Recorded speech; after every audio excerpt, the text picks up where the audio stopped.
All right, I finally got the last piece to finish the battery relocation, and let's unbox it. So here's the bracket I ordered. It is in, and now we can finally finish our battery relocation to the trunk install. And that is how the bracket looks assembled. Well, pretty much there'll be a battery right here, and this brace will pretty much hold it down. Pretty cool. Now the hard part will be trying to mount this on my car. There's kind of no really good way of doing this, honestly.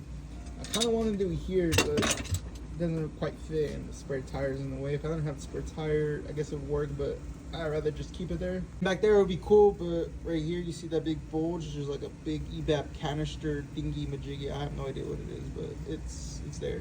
So what I think I plan on doing is pretty much just putting it something like this. Drill 2 holes right there and right there.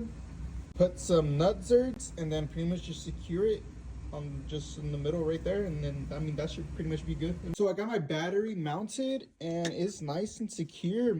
I will get a better battery eventually, just using this for now, but hell yeah, she ain't going nowhere. Okay, so battery secure where I want it. Now I'm gonna go ahead and install this 250 amp breaker. I'm pretty much gonna cut a section of that and then put it right here. Then the other section I'm gonna put it here with a terminal to the end and connect it to the battery. This is what my setup looks like so far. I got my power wire to my 250 amp, and as you can see here, it goes in and then out, and then it goes straight to the battery to the new post. Then I got my negative terminal with cable grounded out to the frame right here. Yeah, this thing is looking good. I'm gonna get that cover on, try to figure out where the holes I made are down there. That way it just sits on top. That way it looks a lot cleaner. All right, so that's pretty much how it's gonna look like in the end. I just need to go get some bigger bolts and get a countersink so I could countersink the hole I made. That way this sits flush. And I kind of like how it turned out. The wiring could be tucked a little better, but I think it looks pretty good.